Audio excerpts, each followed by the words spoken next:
Hello, Ruda. Shalom, shalom, Hagai. How are you? Nice to see you. Great. Nice to see you too. Just before we start, I think everybody can hear, no? Everybody can see, and we will, as I said before, Professor Hagai Shaham, great name of the violin nowadays, join us here for a live, telling a little bit about his story, about his violins, about life, and about everything else. Hagai, just to let you know, people are joining, and I got a lot of questions for you, and I hope we can manage in 1 hour, and we'll see. Sure, We'll see whatever. how it Please. goes. Yeah, I see many familiar names popping up on the screen. So hello to all my dear friends all over the world. Very impressive. While we Oh talk, I see yes, the names going. yes, that's very good. It's one of your first experience on Instagram, no? Yeah, I posted one photo of Saturn from my telescope about whatever 20 years ago when it was new. And I was completely silent until a few days ago when you asked me to check my account. Okay, okay, that's very good. And how is going during quarantine? Well, very busy, very busy. I mean, we are closing rooms throughout the year, practicing our stuff, learning new material, teaching. So for me, it's nothing new. Yeah. So less going out to do shopping. That's all. Less flights, I have to say. Less concerts, but Less. a lot of material, which I'm very happy and I we can use this time for looking inside. It's not so bad sometimes. We should learn from this period. So I don't see it as a negative period at all. Oh, that's great. Tell me something. When was the last time you stayed a month or 40 days inside your home without taking a plane? I don't remember. Maybe when I was a kid. I don't remember. Good question. I know that Aha. in the past few years, I don't think I was more than at most 3 weeks, really most, but usually less than 3 weeks in one place. At home, not more than 3 weeks. I mean, my Okay, motto is that fantastic. if a festival is more than 2 weeks, it starts to be difficult. You have to go to the next one. Aha. Talking about festivals, we have a lot of Brazilian people here watching us, and I know that you have a quite close relationship with Brazilian people, no? But we'll talk about it very, very soon. Hagai, to start, can you tell us a little bit about your background, from where you come from, and etc.? Yes. So I was born to a family. My father is a musician, so he's a music teacher. I mean, now retired. He played uh, violin, viola, mandolin, and the family instrument, and he was also a singer in the first very, very good choir in Israel. Um, so I heard music since I was born, basically. And one of my first memories are of musical pieces that I will never forget. So when I was 3, I remember my dad took me to a chamber music reading with friends in the Carmel Mountain next to Haifa. I was born, and it was 10 in the evening, and I fell asleep. And after the intermission, I woke up, and they played the G minor Mozart string quintet. And since that day, this melody never left me. So it's really one of my very first melodies, and it stayed with me always, the love of music. So from the 3, myself and my 2 sisters, my second sister, my younger sister, became a famous opera singer. And she's named after the choir my father used to be in, Rinat. Aha. And So basically, I studied the violin with a very good teacher. I started with my dad when I was 5. After 2 lessons, we had a big fight, so I stopped. And aha. then when I was 6, I went to study with a teacher, from professional teacher from Haifa Symphony Orchestra, very, very gentle man who always, I remember him so positively, gave me the love of this instrument, the beauty of the sound. And when I was 12, my father, with, of course, agreement with my teacher, suggested that I will audition to the great professor Ilona Feher, who was a famous teacher. She lives next to Tel Aviv. She was the teacher of Shmuel Ashkenazi, Pinchas Zuckerman, Shlomo Mintz, and many, many fantastic violinists from several generations.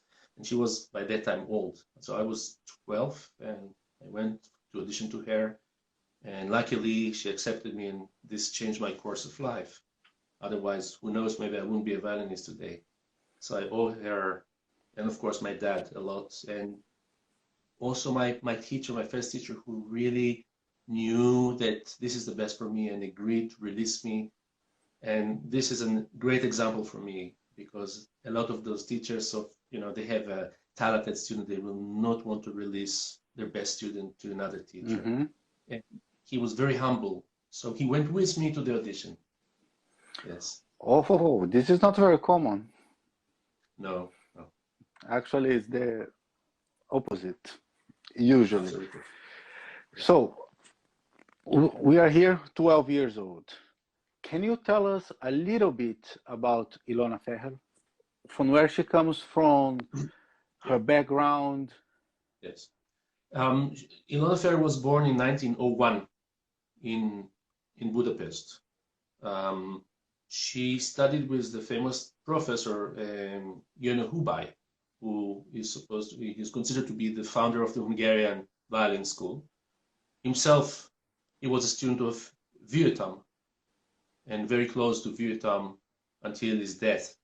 Hubai was a friend of Brahms. He premiered with Brahms Sonata number 2 and number 3. He played in a quartet with David Popper, and he was a very, very important figure at the time. As well as a composer, he composed a lot of pieces for violin and even 10 operas. We don't know so much about this, but now there's some revival of his music, and I took one of, my project was to record his 4 concerti and many short pieces. So she came from this, what we call Central European Franco-Belgium school, Hungarian school. And the war basically stopped her career, because she had a career as a soloist. She played, I know, with a Concertgebouw with Mengelberg solo. I couldn't find the documents about this, but she was successful and very beautiful young lady. And during the war, she needed to escape. She had a daughter, and she was hiding, she was running. She formed a orchestra with accordions and all kinds of instruments she put together. And what I heard, and she didn't speak about those years so much, but what I heard that she convinced a Russian officer to help her. Wow. And anyway, she was able to escape. And after the war in 1949, she came to Israel. She received her apartment where she lived all her life in Israel until her death in 1988. She received a very modest 1-bedroom apartment, studio almost, from Ben-Gurion, the prime minister, who appreciated her talent and importance before she was a teacher even. And this very small apartment is where she ended her life. And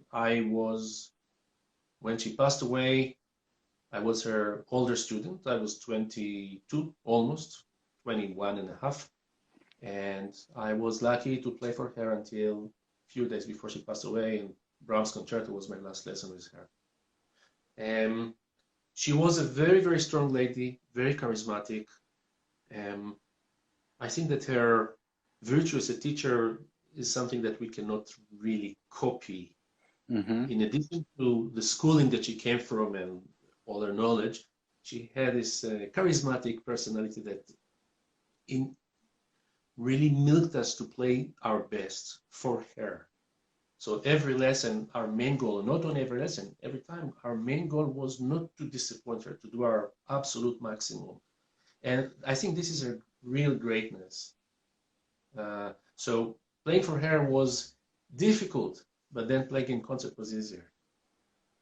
And Aha. she was absolutely 100% dedicated to her students from all aspects, from violin, of course, and also the personal life. And she would care if we have girlfriends and if we are good at school and if we practice and how's the family doing and everything. She was very, very close. And you know, when I was 18, I remember I gave a recital at my hometown, which is north of Haifa, and she lived south of Tel Aviv. We're talking about more than 100 kilometers away, 120 kilometers. And she came to my recital. She took a taxi. The taxi driver was waiting until the end of the recital. We invited her for a coffee after in my parents' home, and she took a taxi back. We're talking about with the rush hour and everything. She needed to leave at 5 in the afternoon. Recital was at 8, and then she came back probably after midnight. So I don't know so many teachers who would do that for a student of them. So the accompaniment and the education was such that we really wanted to give our hearts to please her and to do, you know. And today, after she passed away, together with one of my very good friends, Itai Shapira, is a great violinist and also a composer. We formed a foundation after her name, Ilona Fer Foundation, to promote young Israeli violinists in the beginning of their career, not only, but to support the Violin School of Israel. And the thing is that she got many offers to teach in other places, from Japan to Juilliard to many places. And she refused, and she wanted to teach only in Israel. It was very important for her. And she stopped her performing career after she came to Israel. Basically, she played a few recitals here, 15 recitals, and that's it. She started to teach. Lucky for her, Shmuel was perhaps her first student, Ashkenazi. Shmuel Ashkenazi, he lives in the US right now, right? Yes, he teaches at the Curtis Institute. He lives in New York. So he was such a talent that I'm sure that also helped her reputation to get other talented students. But nevertheless, she did a great job. This is not a formula to produce so many good violinists. This is something she knew how to do.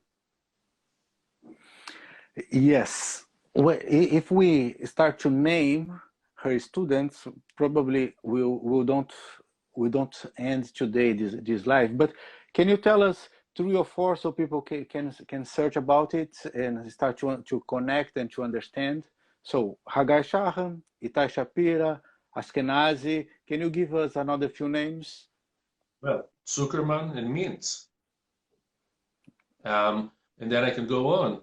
Moshe Hammer was a great violinist who studied also with Heifetz later, lives in Toronto. David Ehrlich had the Autobahn Quartet, first violinist. Ron Efrat, principal violist of the Rotterdam Philharmonic. I can go on there. Erez Zofer, he studied a little bit before me, was here older a year more than me. Was ex-concertmaster of Philadelphia Orchestra, Munich Orchestra, and now Berlin Radio. Jonathan Berik, a great violinist, professor in Ottawa University, was in Ann Arbor before, prize winners, and so on and so on. So the list is really very, very big. Soon we'll come back to this theme of teaching. I want to do some parallels about her and you as a teacher. But okay, so 21, 22, and then what did you do after this age? Did you move somewhere else? Did you stay in Israel? How was the next step? Well, we were very close. I was very close to Isaac Stern. In Israel, Stern founded basically 2 very important institutes. The first one was the American Israel Cultural Foundation, which supported not only music, but all kind of arts, theater, film, dance, and of course, music and theater. And this organization helped us financially, but not only financially. There was still annual examinations. And the people who won their award were escorted through the course of their studies and career. So I would get master classes from Stern and very important people who came to Israel, and I would play in concerts for them in Israel and abroad. The other organization was Jerusalem Music Center. This is an institute in Jerusalem. It is a recording studio. They do concerts, they do master classes. So since I started to study with Fair, I was in touch with this place. And I have to tell one very interesting story how I started the whole thing. So the year starts after the holidays of September, you know, the summer. Year starts more or less in September, October. I come to my first lesson to Feher. You know, I didn't know so many things, and she needed to fix hands here and there and to teach me how to play staccato. And so first of all, she puts on the music stand the Flash #1 and play with all the, you know, going with the G string and straight to deep water. And while you struggle, right away she corrects you, and that's it. Next lesson, you need to bring it perfectly. And Vivaldi G minor concerto, and right away I finished the Vivaldi, Bach E major, and Rhodes #8.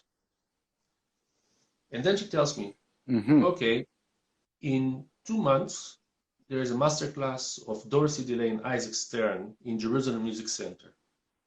I want you to play those 2 pieces in the masterclass. If you play well, you stay my student. So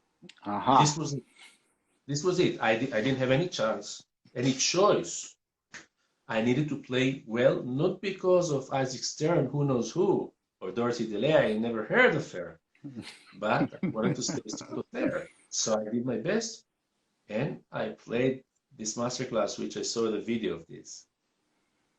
And Fair accepted me to stay our student.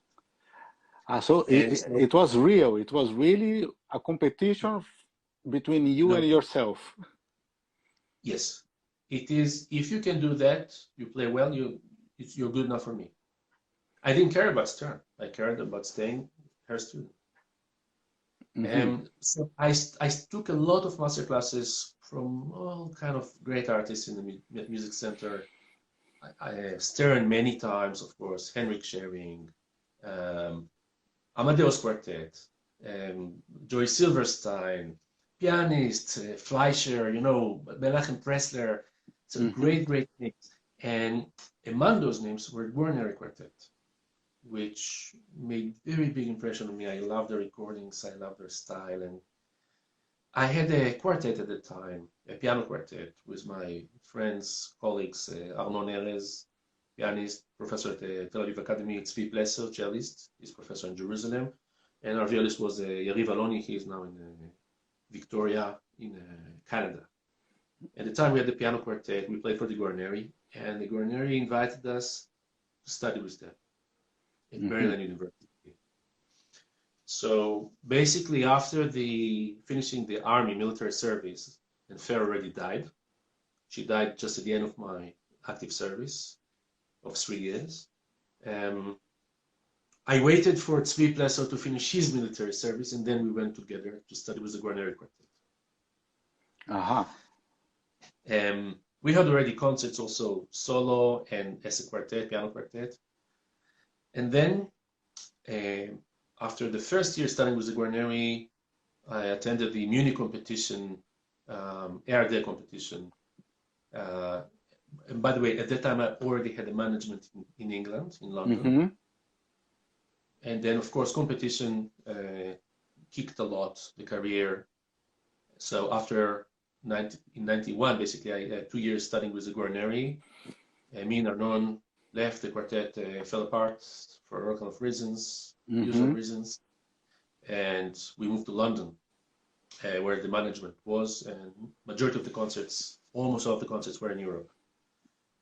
Then, you know, I stayed in London for from 99 to 99, basically, until my first daughter, was born. Then we moved back to Israel, then back to the States, back to Israel. But then we can talk about this later. I don't want to jump too many continents in one sentence.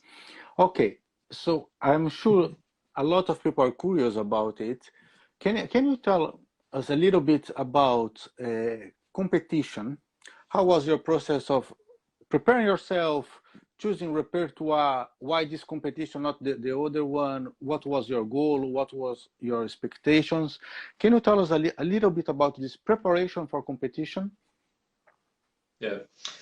Well, you know, in competition you have categories and you need to choose from, you have a choice. There are some mandatory pieces you need to study like everybody else, but then you have a choice. So my suggestion is, first of all, take your best pieces, what you like the best and you play the best. Don't experiment with new pieces that you think will be good in the competition. Because in the competition, even if you have 40 degrees fever, corona, whatever, you still need to play well. Nobody cares if you slept at night, if your grandma was sick or whatever, or if the piece is new. Nobody cares for this. Or if the piece is old or you're tired of it. So basically, I think that preparing to competition, you need to choose a repertoire well in advance, to have piece from each category to start to have it your own piece. Meaning that you have your very clear interpretation, you're mastering the technical challenges of the piece, and you start to run it many, many times in concerts. So when the stage of the competition comes, it's another of those concerts and you just have fun. It's not a competition for the sake of the jury and frightening public, but it is a concert because we should never forget, and this is something conceptual, it's a mental thing, we should never, never forget why we play and why people are coming to our concerts. It's not to find room notes. It's not to compare us with other people. Our audience, basically, there are people who love music and they come to our concert because they cannot play themselves. So pay money to hear me playing because they want to enjoy it. They want to take something with them. It's a way of communication. So why to take it as a negative thing? And I think that when you believe in it and when you do it, then you give what you have, and the experience can be very, very positive. But of course, hard work and preparation in addition. Hagai, we have here online a very good friend of mine. His name is Carmelo de los Santos. He's a violin teacher, professor in Albuquerque. And he's the one that introduced me to all this live on Instagram, and he's doing a beautiful job. Every evening he goes online in Portuguese, talking about scales, talking about double stops, talking about all kind of aspects, and doing interview to great artists. And well, he asked me to send the best regards. He says that he's really, really a fan of you, and he's watching everything. Carmelo, if you want to ask a question, now is the moment. Soon we'll really open for questions, and people can ask whatever they want. But let's continue. So we spoke a little bit about competitions and how to prepare. Could you tell us a little, once that we are in this team about preparing, can we talk a little bit about basic techniques, scales, etudes? Not that it's completely basic, but can you tell us a little bit about your philosophy that I guess it's very, very close to Ilona Ferrell? Can you tell us a little bit what your goal when you practice scales, why, how long, how much? Yeah, well, you know, there is the theory and ideal situation, and there is a reality. So let's start with ideal situation. You have certain amount of hours per day. You cannot play the whole day. In normal life, I'm not talking about Corona times. I would suggest my students to play about 1 hour of scales per day. And scale, I mean scale system, like for instance, Fletch, or can be Galamian or anybody else, which will include various techniques. I think that we should establish the positions, first of all. We should learn how to shift from one position to the other. We should learn how to play the whole bow equally in all parts of the bow. So to have enough sound in the tip and to not to scratch, changing the frog, to have very nice string crossing, silent string crossing, like overlapping. And then this is like the normal scales. And then, of course, we go to spiccato, saltato, staccato, arpeggi, double stops, whatever, harmonics, left and pizzicato. So the possibilities are immense, very, very big. And I think that we don't have in a day enough time to perfect all of those. But if you do regularly and you touch every day each of the categories, even if you don't work on all of this, you touch it, you play, and you do a plan of the whole weeks, that after 1 week you finish the whole scale with all different things, and then you go to another scale. From my experience and my students' experience who did that, you just become a better violinist by doing it, not anything else. Now, etudes will touch more complex and more specific also types of technique. There are etudes for this, there are etudes for that. I think also if you take a great book like Kreutzer or Gavinier or Rode or all those guys who don't, they will have different technical challenges. If you pass them, again, you're becoming a good violinist, a better violinist. Then I would suggest always at any point to play one of or more of the Bach solo sonatas partitas. As part of the repertoire, it's endless. Always one can find more and more, and it's very, very challenging. These days, I'm fortunate to have time, so I took a completely new book of the urtexts, no fingerings, no extra bowings of Bach, and I start from scratch. Like I took now new pieces and I do my fingerings and bowings. So it's really fantastic material. So this is the technical aside, and then of course pieces.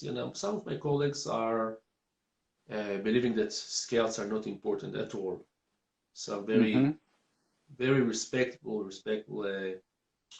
colleagues of mine, and there's nothing to argue about. It's just a matter of the way they are used to do. I can tell you that Heifetz used to play scales a lot, and he always challenged his students, play a scale. Don't offer me Paganini, play C major 4 octaves, let's hear it first.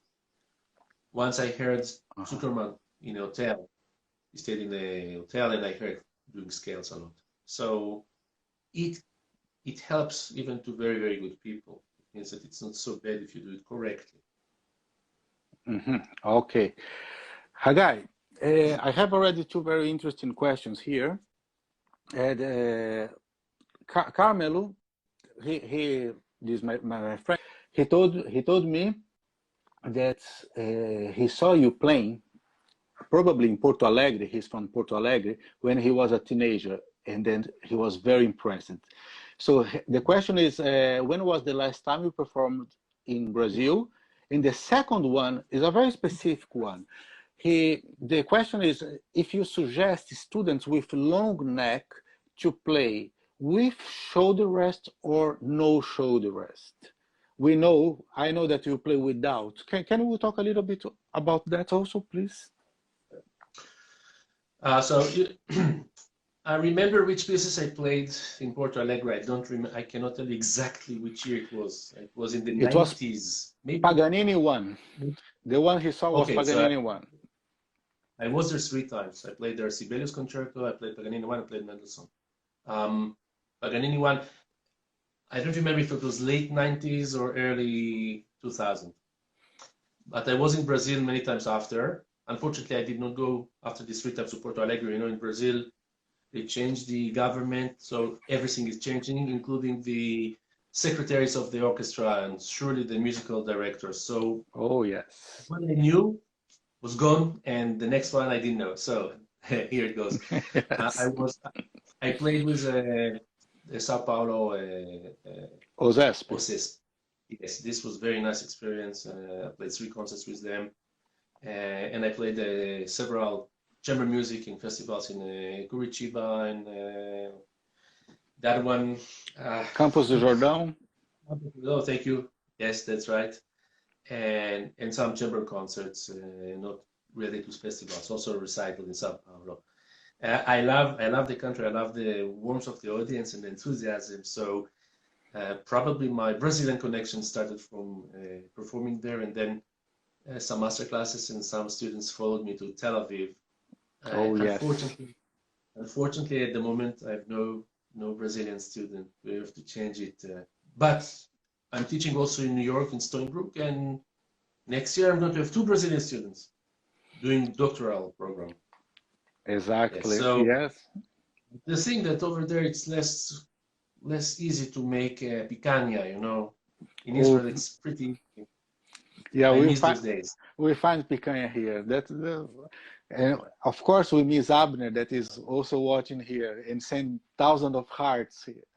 Look, you Brazilian people, it's already in our family's genes. My son learned from you how to do picanha, and he's mastering it really good. Ah, very good. He's a very nice guy, yeah. Fantastic. So tell us about the shoulder rest and relationship with neck. What do you Yeah. think, Hagai? Well, let me give you my story. My story, I started playing with Kuhn or something like this, Wolf and Kuhn and Menuhin and those shoulder rests. And since I was 15, I remember Isaac Stern all the time told me, don't play with shoulder rest. This is a prothese. And I looked at him and said, I didn't say, but I thought, oh, give me a break. You know, you have no neck at all. You have head and shoulders.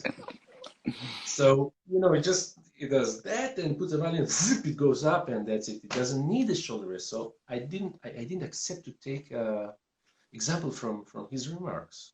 Mm-hmm. Until one time, and I remember it clearly like today, he demonstrated to me and explained to me that when you hold the violin with a shoulder rest, the angle is tilted because of the shoulder rest, and you cannot change it.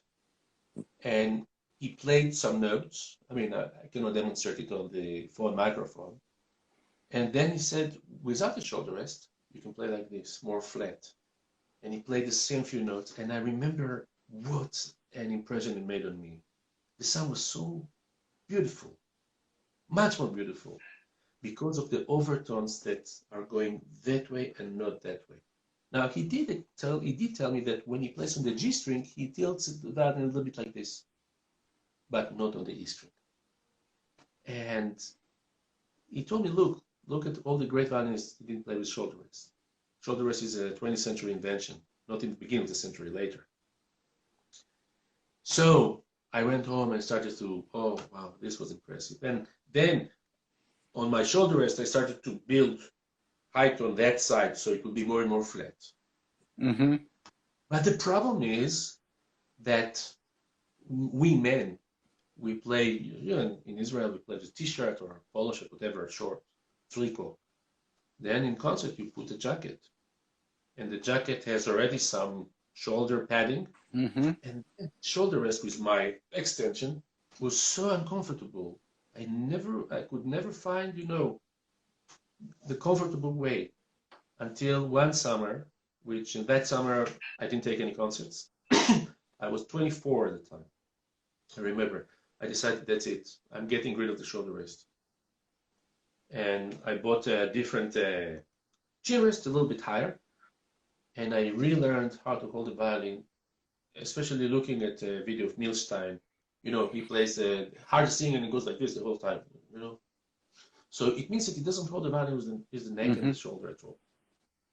So I learned, and I looked, you know, also, I'm not so tall. I looked at tall violin, it's like my teacher, Arnold Steinhardt, he's like, whatever, 2 meters or whatever. And he's very tall and he has much longer neck and he still plays without shoulder rest so beautifully. It is possible. The idea is that we alternate between different positions to holding the violin. So one of the positions is this way, just, with the one finger, and the other one is supporting with the thumb underneath. And the other one is, first finger and the thumb, second finger and the thumb, third, fourth, and the thumb. And then we can also push the violin a little bit here in positions. We can hold it with the base of the thumb also. And also, when we push the violin towards the neck a little bit, there is some friction. And we should never forget that we have the collarbone going from here to here. Majority of the weight of the violin already sits here, and all you need to do is just to support it with almost few grams just to hold it. Now, when you go from high position to first position, oh yes, you need 1 millisecond, whatever, doing this. That's it. But I'm talking about fraction of a second. So I alternate all the time between, I would say, 5 or 6 different types of holding the violin, supporting the violin, not holding the violin. The main thing was a psychological one, not to be afraid that the violin is going to fall. Because, you're used to play with that most of your years, and all of a sudden you have no shoulder rest, so you feel naked. But no, you put the violin here, and you can already play, first position without the neck. And you can shift up because you push the violin towards the neck a little bit. Going down, you do this, that's it. And of course, my thumb always supports the violin from underneath. Not presses, just supports. And since that time, I'm so much happier holding the violin. Shoulder rest can be camouflaging, doing this, raising the shoulder. You don't know you do it, but you do it. Shoulder rests, if you press too much, it can fall, it can close the sound of the violin, it can do many bad things, which I find, with this I have no problems. I do have a bone protector, which I designed myself. It's very, very thin. It's of whatever sponge covered with chamois leather. Yeah, the shape is a little bit like this. So I put it like this under the shirt, and I play. I don't have to have it, but sometimes, the metal part of the chin rest bangs my bone, so it protects it, that's all. What I suggest to people with long neck, among my students, I would say half play with, half play without. I give them the option, I teach them how to do, and it's their choice. Like people who can play really beautifully with shoulder rests. I'm not religious fanatics about this. If it's too long, what Albert Steiner did, he raised the chin rest. So he built an extension, and then you can, so the violin basically stays at the same level as your shoulder. Imagine that you raise, you raise a hand here. So also the right hand should go up in order to keep the same proportion. And if you do that, you play, like this way. So you don't have the weight of the arm. You start to push the hands together.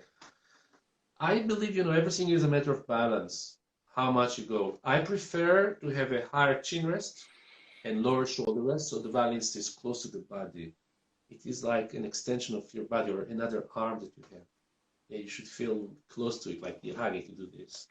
Not like there's something between you and you hold it just with the weight of your head. But again, saying that there are people who play beautifully with shoulder rest, and I have no objection hearing them and teaching them. Oh, that's fantastic, Hagai. Very good.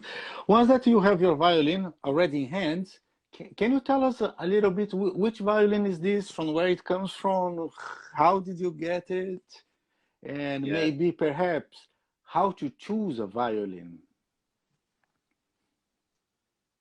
Well, so first I'll tell you how this violin chose me.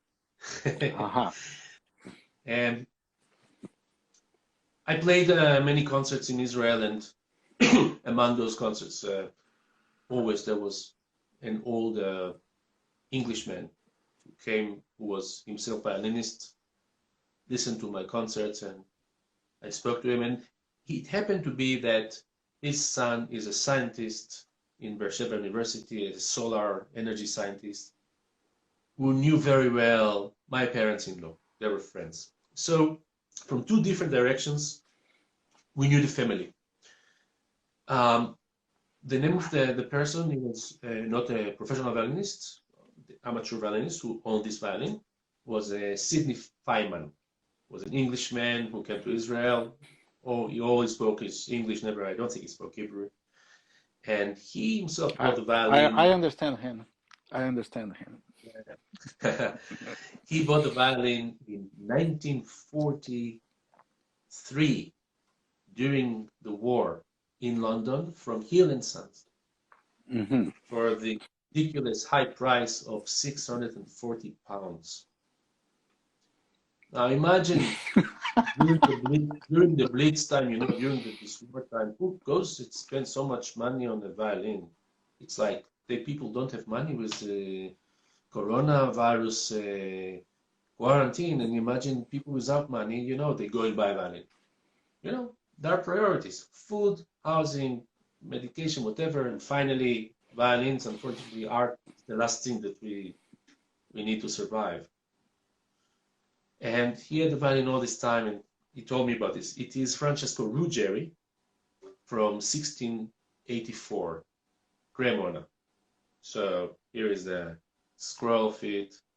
Very beautiful scroll. Actually, really, violin makers always take great note of the scroll, how perfect it is.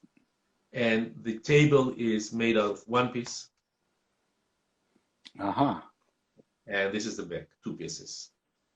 So prior to this violin, I played on two violins. I mean, I played on Andreas Guarneri from 1680, which belonged to a very good friend, sponsor of mine, who bought it for me.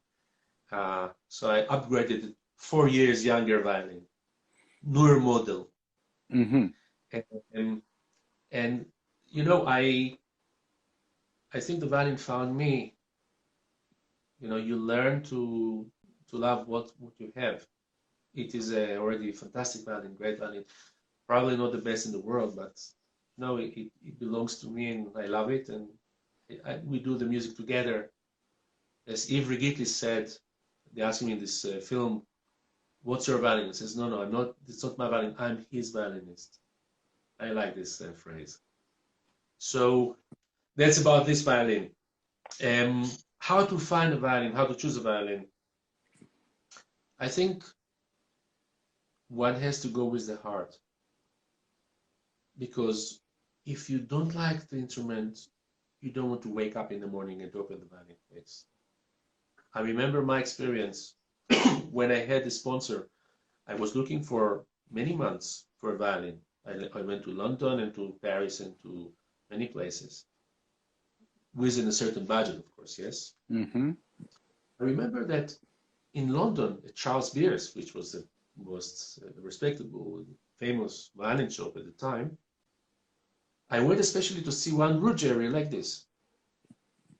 And everybody says, that's the best violin. You have to buy it. It's fantastic. I went to see it. It was loud like trumpet. I played and I went like this. Whoa, what is this? And I said, I'm sorry, I can't buy this one. I went. And at the same time, I tried the Andreas Guarneri, which I loved, but the Guarneri was too expensive. And then, because of the fluctuation of the pound, dollar, whatever, I could afford the Guarneri, and I went back and I bought it. I think one has to go with the heart and with the taste. However, saying that, when looking for violin, first of all, one needs to know what's the budget. So if you start to look too much, then you fall in love with a violin that you cannot afford, and then you'll never buy anything. Second, buy right. Don't try to buy bargains. You think you bought a bargain, you got a bastard violin, the head is, the table is Italian, this is from France, and this is from Brazil, and the rest is from China. You don't want this because you're going to have problems selling it. Third, make sure that what you buy is in a good condition, and that you know what you buy. So there are no hidden cracks. There are no base part crack on the back because it is 50% right away of the price. That the scroll belongs to the body. This is 25% of the price. That you know if there is a serious crack here, this is 15% of the price. You know, more or less, I give you rough estimates. Because violin, unlike wives, hopefully, you can change. I mean, you can change also wives, but violin, you can even Yes. make profit on this. If you buy right, you are not losing. Imagine, you know, on one hand, it is the most ridiculous profession on earth. We work all our life making money from this profession in order to buy better instrument. Imagine a taxi driver who works 24/7 in order to buy a better taxi. You don't have that. But in contrary to taxi and cars, you buy right, the price appreciates. Just to give you an example about this fact. So I Googled how much is 640 pounds in 1943 worth today? $10,000.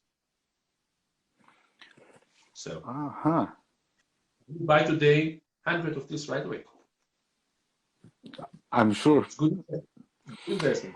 So if you buy right, correctly, within your budget, you compare and you go with your heart, you have to be happy. You have to be happy. And after you buy, do yourself a favor. Don't continue window shopping. Love what you have. This is very important.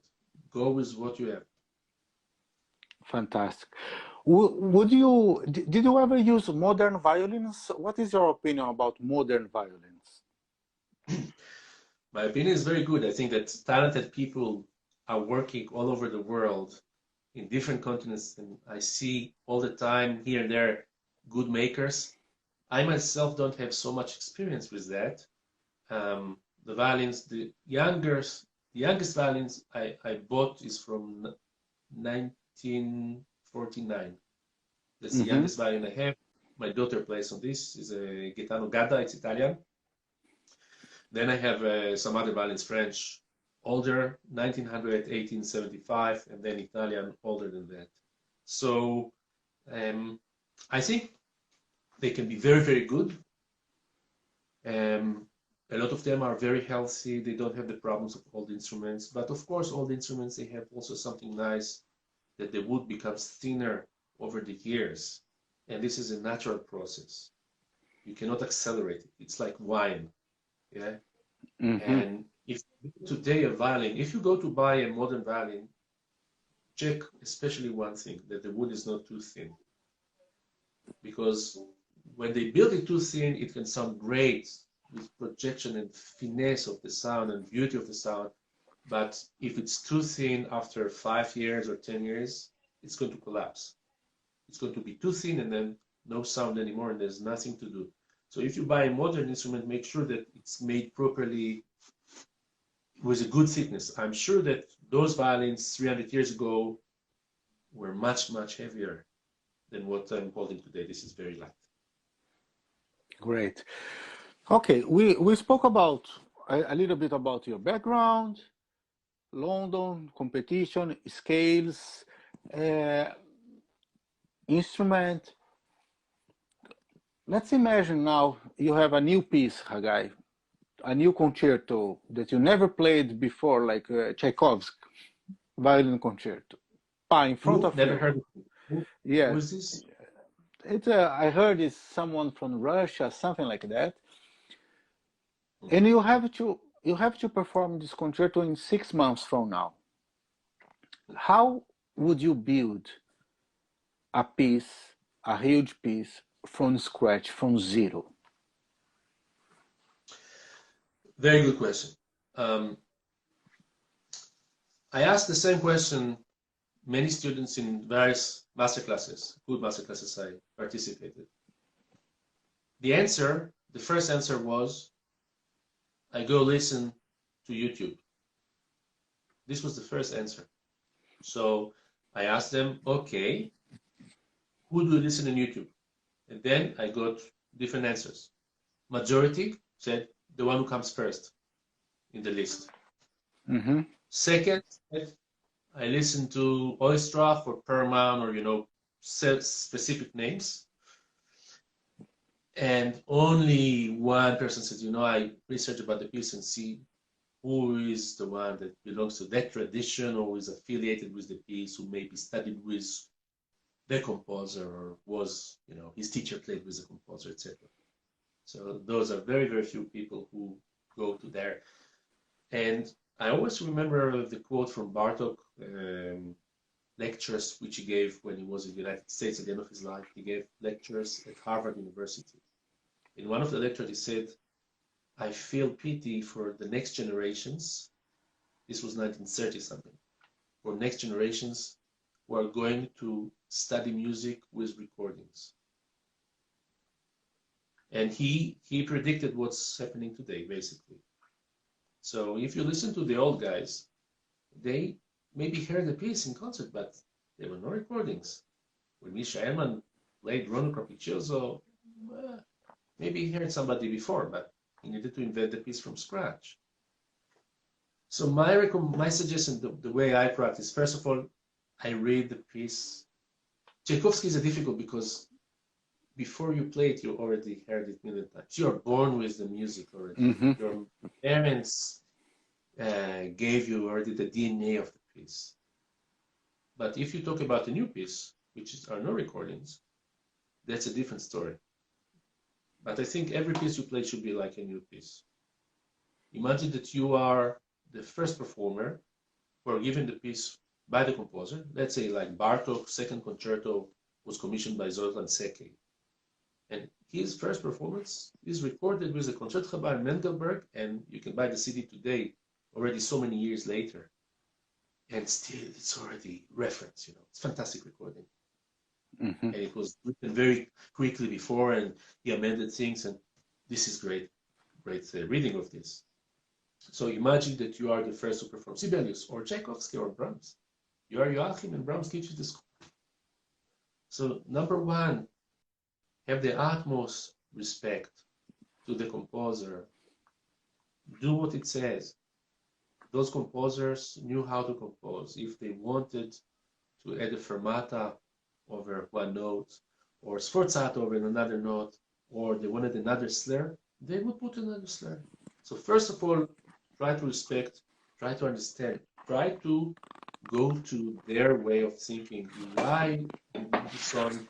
You know, today I gave a studio class cross continents. Why did Mendelssohn write? Why did he write?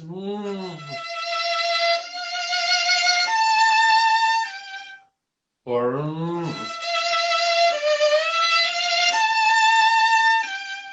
or million other options, million. Why did he choose to go down in order to go up? Maybe to highlight maybe to highlight the melodic sevenths which exist in the first movement, in the last movement, all over the concerto. So, you know, when you start to go deeper in the music, then you build your interpretation along your understanding of the concerto, of the piece. It doesn't have to be a concerto. Of course, choice of fingerings should be practical, but it is also your interpretation. You have to choose where you shift, which note you're going to change a string to, where are you going to change a bow, yeah, and a million other questions you need to ask yourself when you develop your, well, interpretation. And the concert is not the final one, it's part of that process. You continue to advance, you continue to be wiser after the concert, and there's another one, and, you know, conclusions from the concert. So I think also you need to have some deadlines to make sure that you are in time, so you're not like doing a doctoral thesis on the first page, and then the concert comes and you are not prepared. So it should be built and organized properly. Okay, fantastic. Hagai, look, it's we had already 55 minutes of interview. Instagram will cut us, But I still have few questions, and our guests also have few questions. So let me close it now, and we come back again in 1 minute, and then we continue. I'll see you very, very soon. Bye. Good.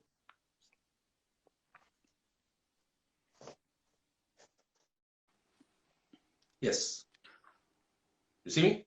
Yes, I see you, and I think everybody is everybody. Do you guys see? We cannot see Mr. Shaham. Adar, just join us. Okay, Hagai, let's talk about strings. Yeah. Yes. Recommendations. Tell us your opinion. First of all, let me say that whatever answer I give, I have no financial interests with any company. I get no commission, no free samples, and no advertising from them. I can only say what I do, and it may fit some people, and some other people may think that this is not so good advice. I personally use, as you can all see by the colors, oh yes, dominant, and I tell you why. Maybe it's not the most sophisticated string. Maybe there are strings which are perhaps have more beautiful sound, like a gut string or more expensive strings, but I found them very, very practical. And I think that overall, there's a very good reason why those strings survive for so many years without any changes. They are very good when they are new. Their lifespan is not huge, but they're cheap enough to change 4 times more than gut strings or other brands which are competitive. I use currently the D silver, which gives a very nice color not only to the D string but to the rest of the violin. And you know, over the years, I found that it's very practical. I think Shlomo Mintz uses this, and Zuckerman used to use it. I think now I use maybe Vision, Sol or something, but it's more or less the same type. It has to do with the type of playing, with the height of the bridge, and with the personal taste. Those strings can take a lot of pressure. My bridge is pretty high. The setup, I don't know if I can show it here, but the distance between the E and the fingerboard is like, you know, you can cut a steak with that. So basically, it can take pressure, and again, as I said, I change it sometimes even after 3 days.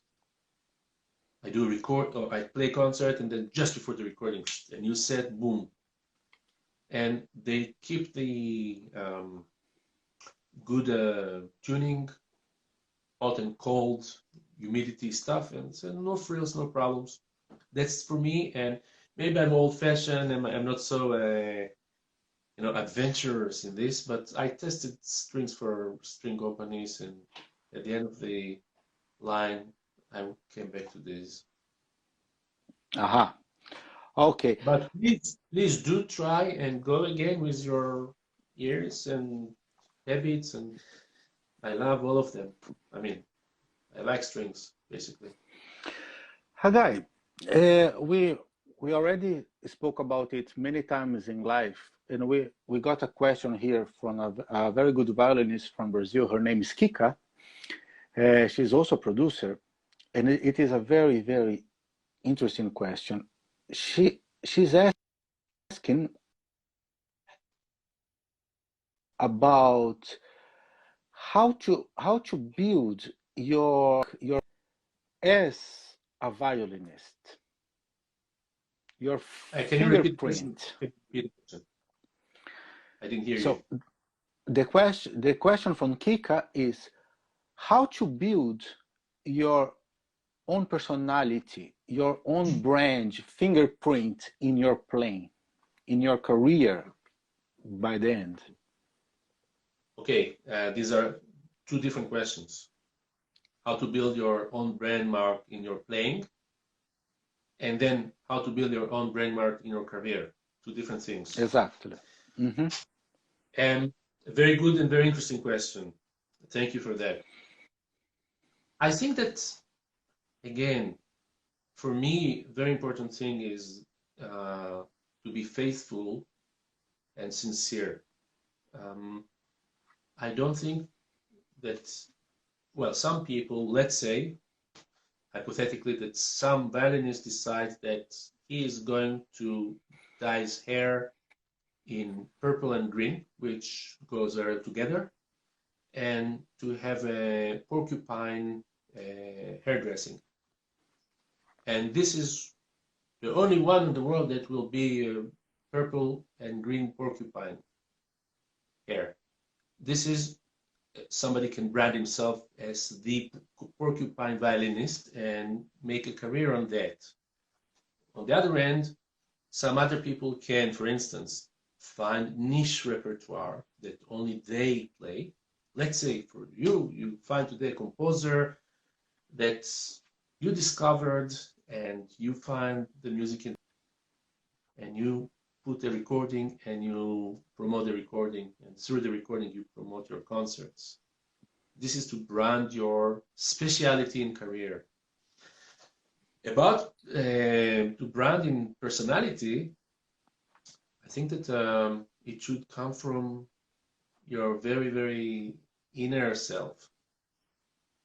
I think that as you grow as an artist and as a person, you should always look for who you are as an artist, and then you develop your own taste and voice. And here, you know, I refer all of you always to very old recordings. You know, there is a very beautiful letter. I wish I could share it with you now, from Szigeti to Gregor Piatigorsky, the great cellist. And Szigeti wrote to Piatigorsky. This was in 1955, I think. And he wrote, "Dear Grisha," it is in Piatigorsky archive in Los Angeles. He says, "Dear Grisha, you know, I write you this letter with a reflective feelings about the great violinists of the past. Each one of them is so recognizable after a few notes and has completely different voice. And here is a list," in brackets he wrote, maybe partial, of course you can add your own. And he just writes people from 20 to 30 years ago. So he's talking about 1920s to 30s. And he goes, ta ta ta ta ta ta ta ta, and there are like 25, 30 names. And these names, each one was instantly, you can recognize that this is Heifetz, and this is Reiser, and this is Huberman, and this is Prihoda, and this is, you know, whatever. And I think this is what each one of us would like to be and to do. So we don't want to copy anybody. We learn from our masters. We have our idols, we have our heroes, but you don't want to be a copy of somebody. You want to find yourself in your playing. If you do that, and you do it with your heart and sincerity and integrity, I believe that you'll find your own voice without external gimmicks. Today, a lot of those gimmicks are taking big role in career. PR is very important, and of course all the social media and how people sell you, how people market you. Not always it is evidence of quality. I'm sorry to say, but I don't think this would work at the time of 1920 or 1930. But we live in a different world, so we have to be aware of this also today. We cannot live in concept of 100 years ago. Fantastic, Hagai. Thank you very much. Look, I will ask you my last question, and then we'll open here the comments for people to ask whatever they want and say whatever they want. So we had a beautiful trip where we said many things about violin, practicing, repertoire, and etc. How do you see us musicians inside this planet nowadays? Why do we play? What is the reason? What is, in your opinion, the mission as a violinist, as a musician, as an artist, as a human being nowadays, 21st century? Wow. This is a very, very deep question. I think, well, I think that we did not invent music. Music was there before, will be after. Music is part of nature. We are lucky, we're fortunate to be able to do it, to appreciate it, to pass it to other people in our culture. I think that this is something very, very, very deep. Doing music. It is not like just a hobby that somebody, yeah, my life is playing basketball. And believe me, no offense to basketball, it's a great game and I love it. It's something deeper than that. In the Jewish religion, music is the highest hierarchy of everything. It's like, and also music is pure. Even if the music is used for bad purposes, like propaganda and bad things, the music itself is pure. It is very high and elevated from everything else. And I think that we musicians, we communicate this beauty and feelings and very deep feelings. It is the most abstract of all arts. You cannot explain it, but you feel it. There's no shape, there's no color. You can say that it is like, or this color, it reminds you, but it's not really color. There are a lot of connotations, but it's deeper even than the connotations. We are very fortunate to be able to, first of all, have our profession as our hobby. One, it's the same thing. We love and we are fortunate to do it. And we're very fortunate to be able to communicate it to our audiences who cannot do the music themselves. I think it is a very, very spiritual thing. And I think that this is one of the things that maybe distinguish us, differentiate us between us and other species that we know. Yeah, the animals, they have maybe other things, but we have this ability to do music and to pass it on. And I think that especially in such times, we need to cherish it. And I very much hope that, again, as I said in the beginning, that something good will come out of this very difficult period for mankind. And I hope that, art and music in particular will not suffer and not be destroyed for a few years.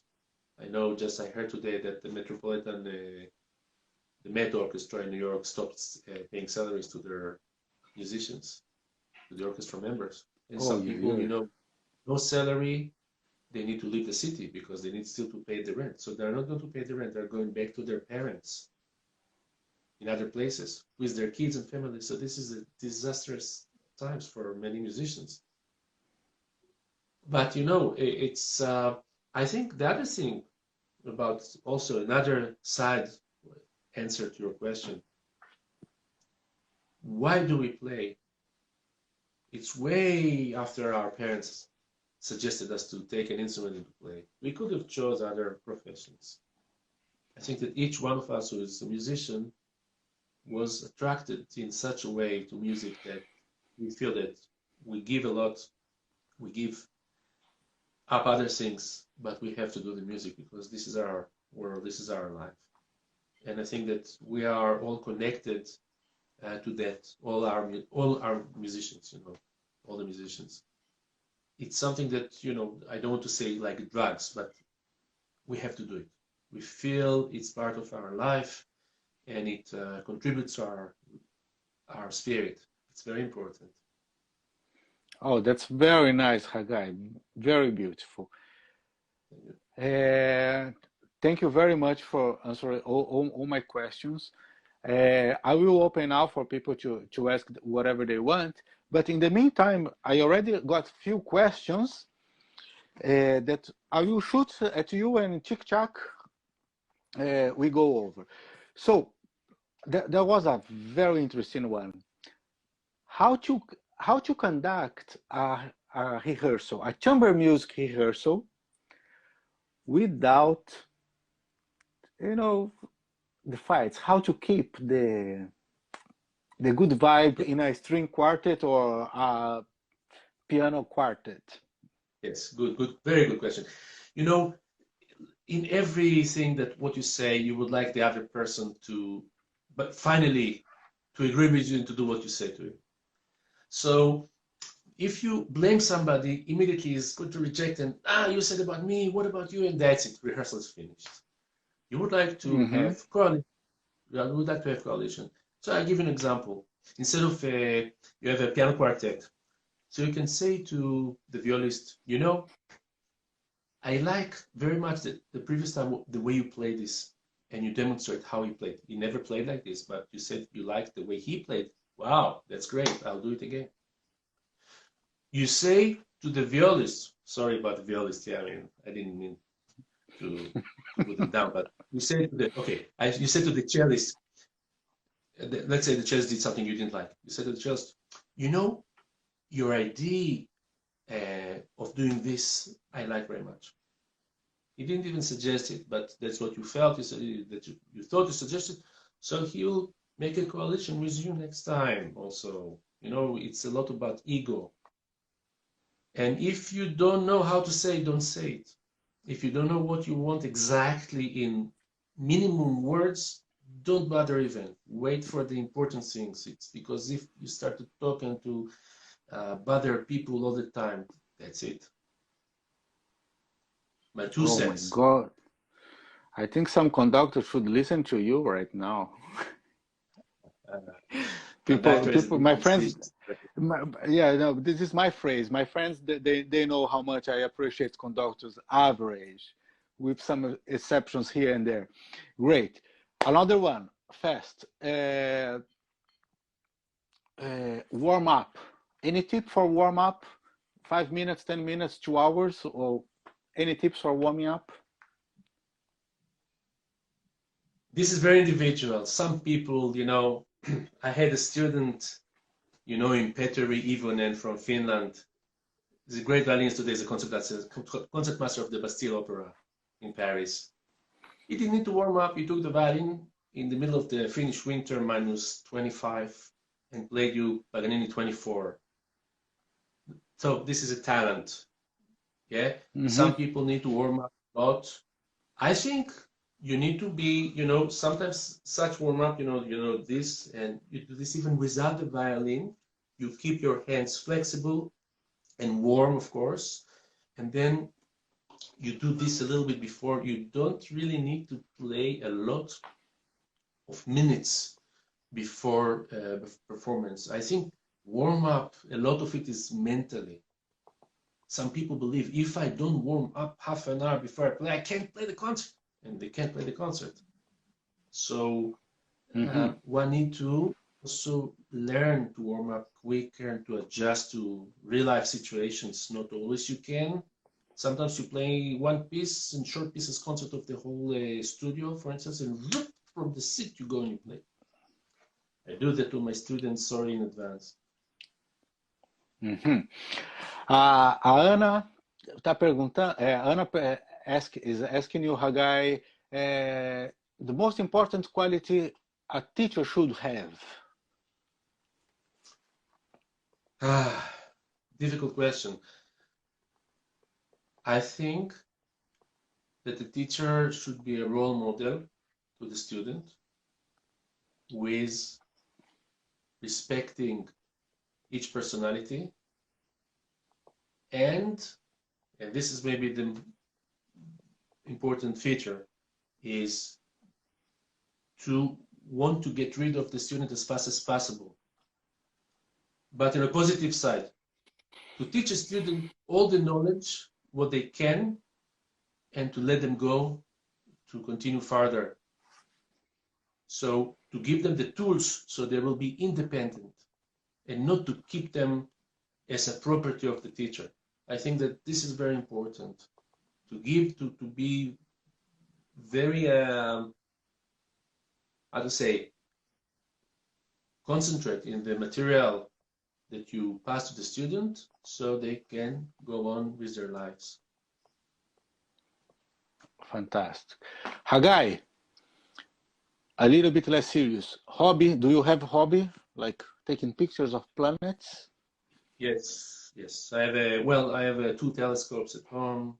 I like to see the planets. It reminds me how small we are, not even small, and how much we don't know, and how much beauty there is that we would like to see. And photography is also my hobby.